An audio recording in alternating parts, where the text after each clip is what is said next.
Indra, thanks so much for being here. I appreciate it. Pleasure to be here, Papi. Thank you for having me. Of course. The focus in Davos this year is the new reality, and yet there are so many questions about what the new reality is. How do you see it? Well, you know, Klaus Schwab made a great speech in Dubai a few months ago on what he thought the new reality was. And it covered many, many topics, some of which was the aging population in the West, the deleveraging that's required, the fact that we may have protectionism. All of these issues need to be addressed. I think this time around in the world, we are confronting so many big issues. But I also think we are talking about these issues a lot more than acting on those to address these issues. Too much talk. A lot of talk. And, you know, there's a famous saying we have which says it's a say-do loop. And the shorter the time is between the say and the do, and the quicker you act on it, it's better. I think the say-do loop is a little out of whack right now. What is the action then, Indra, that you think needs to be taken? Because there is this sense, a bit of fear here of sort of the one thing that could throw this recovery off course. So let's start. I think east of the Middle East, you've got enormous growth.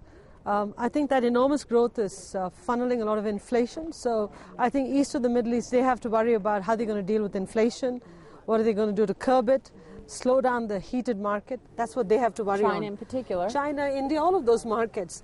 On the other hand, if I look at it through a Western lens, I don't want them to slow down because we need their growth in order to keep our businesses growing. So it's a double-edged sword. But ultimately, you need those markets to be healthy. You cannot see a collapse in those markets. That will hurt you much more. Absolutely not. I mean, we don't see a collapse at all in those markets. They're very robust.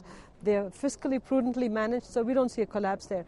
I think in the West, we'd like to see a return to robust recovery and robust growth. That's what we'd like to see. And we heard the President address just that, focusing in on jobs in the State of the Union address, and earlier, late last week, talking about the importance of two-way trade, particularly with China after President Hu's visit. Can you speak to that? How much you think, Indra, exports from the United States can really help bring up the U.S. economy and can really create jobs? Because many Americans would say that's not the answer. Tax foreign imports, impose tariffs. Look, we've taken years to get to this point in globalization. We should not reverse years of globalization because of a short-term issue we have right now. Because once we reverse globalization, it's going to take years or decades before we get it back on. Without globalization, without global trade, companies like ours, domiciled in the United States, cannot be successful because the only way you get growth is through globalization. Let me now come back to this two-way trade issue. I think it's very important we change our vocabulary when it comes to markets like India and China. We're not competing against India and China. We're competing for India and China. Let's be clear. We need India and China. As we buyers. need that growth. Absolutely. Most of our top line growth today comes because of India and China. So a country like the United States is competing for India and China against countries like France and Germany and the UK, because if we don't compete, they're going to step in and sell to those countries. So we have to change our vocabulary and say we are competing for India and China. It's a very interesting point, the rhetoric. Absolutely. When you're competing for India and China, what has to happen differently? There's going to be some exports, there's going to be some imports, and there's going to be American companies doing well in China. Is that export or import? I don't know. It's American companies doing very well in China, like us, okay?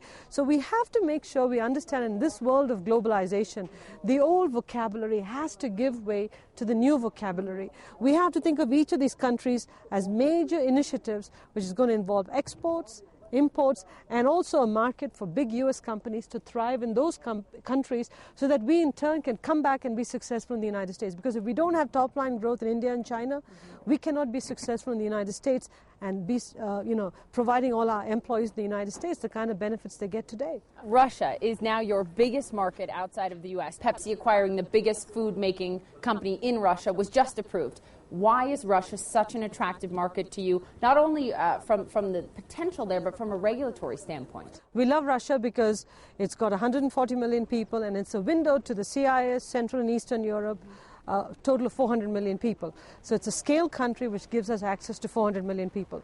We love the people in Russia. They're hardworking, technically oriented, great manufacturing workers. Our employee base there is almost all Russian. We love that.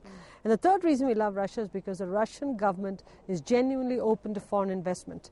Prime Minister Putin chairs the Foreign Investment Advisory Council. He shows up at meetings, he listens to people, he acts on it. So I look at this and say, hey, this is a country that's open for business, wants to attract foreign investment. And when you have all of these elements coming together, this is the must-invest market. We've been there for 50 years. In the last 10 years, we've invested $3 billion. This year, we'll invest another $1 billion. And this doesn't even include the